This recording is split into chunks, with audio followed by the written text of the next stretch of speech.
آپ سیدنا معاذ کو بھیج رہے یمن کی طرف اور کہہ رہے تم اس قوم کی طرف جا رہے ہو جہاں نصرانی ہے، نصرانیوں کی قوم کی طرف، سب سے پہلے انہیں قولوا لا الہ الا اللہ کا پیغام دینا۔ سیدنا علی جا رہے ہیں خیبر کی جنگ کے لیے، پوچھتے ہیں یا حبیب صلی اللہ علیہ وسلم کس بات پہ جنگ کروں؟ آپ نے کہا لا الہ الا اللہ کا پیغام پہلے دینا، ایک بندہ مسلمان ہو گیا تو سرخ اونٹوں سے زیادہ قیمتی ہے۔ یہ قرآن حکیم کے علاوہ کچھ ہے جس کو آپ نے جہاد میں، دعوت میں، تجارت میں، کاروبار میں، معاشرت میں، معیشت میں، خاندانی نظام میں بیان کیا؟ یہ قرآن نہیں، قرآن کے علاوہ کچھ ہے تو ماننا پڑے گا یہ ما انزل اللہ ہے، یہ وہ ہے جو اللہ نے نازل کیا۔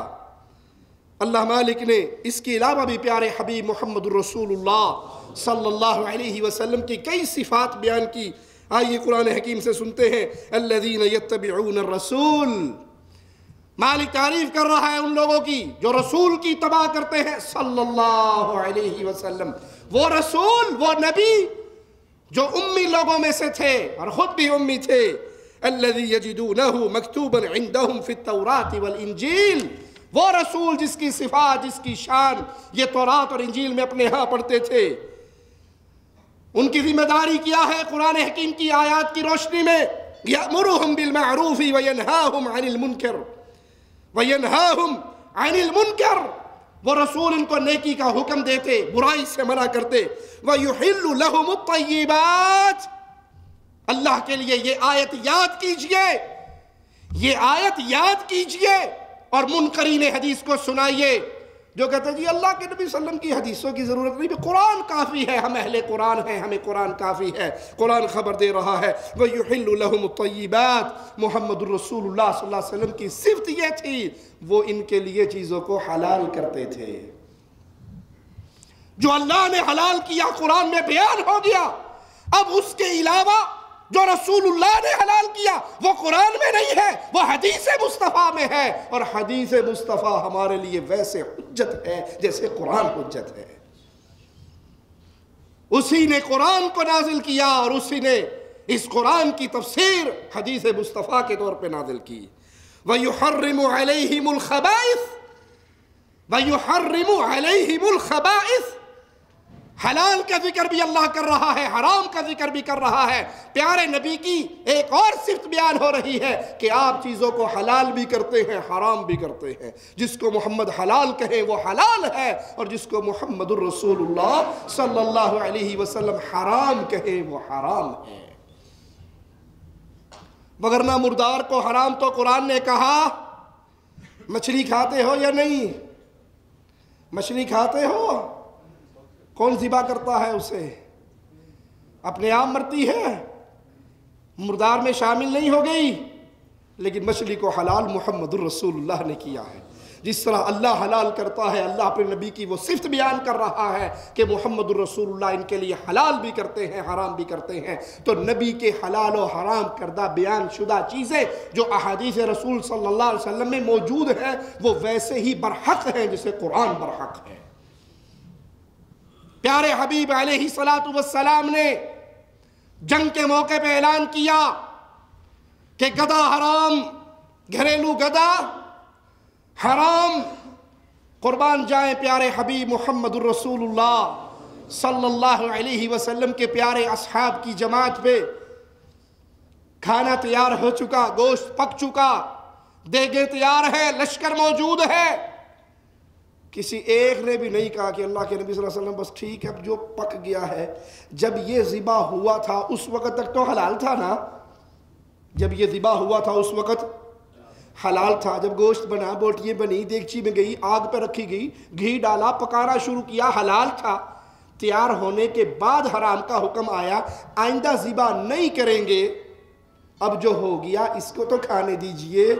کسی ایک صحابی نے بھی، پیارے حبیب نے کہا گھریلو گدے حرام، پکی ہوئی ہنڈیا کو زمین پہ پھینک دیا گیا کہ جدھر حکم محمد ہے ادھر گردن جھکی ہے صلی اللہ علیہ وسلم۔ اور جب رسول اللہ صلی اللہ علیہ وسلم کو چھوڑو گے فتنے میں مبتلا ہو جاؤ گے۔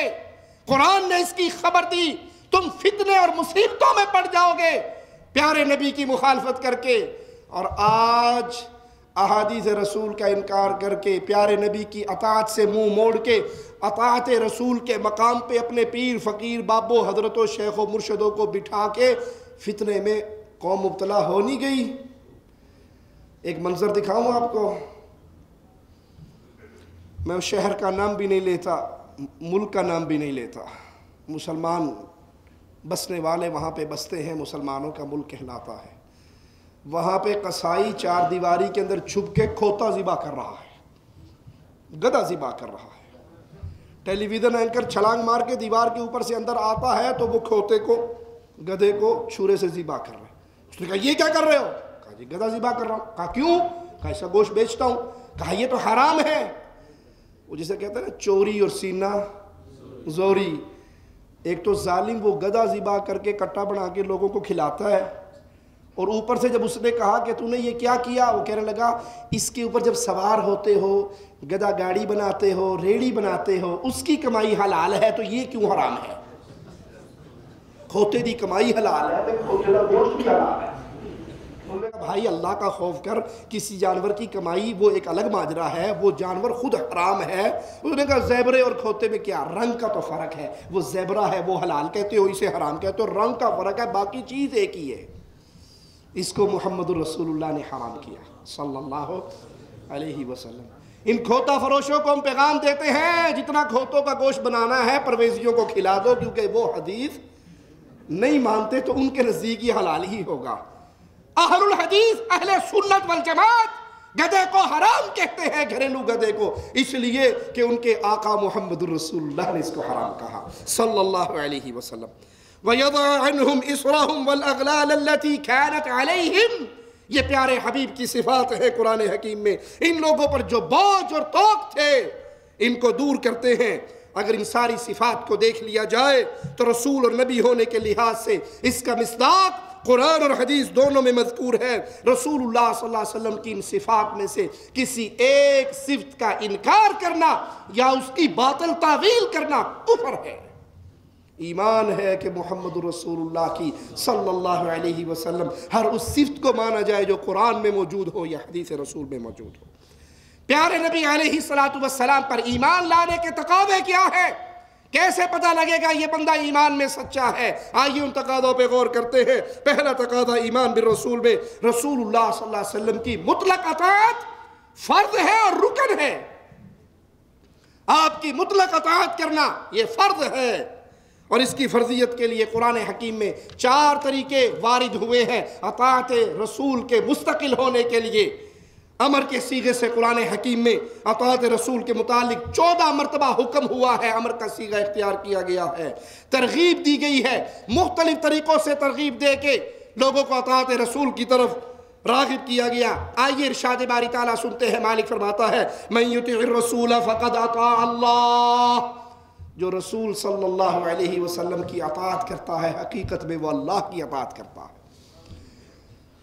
جو رسول اللہ کی بات مانتا ہے، جو رسول اللہ کے حکموں کے سامنے سر جھکاتا ہے، جو پیارے حبیب کی اطاعت کرتا ہے، اطاعت رسول سے اسے یہ گفٹ ملتا ہے، یہ انعام ملتا ہے کہ وہ اللہ کی اطاعت کرنے والا بن جاتا ہے۔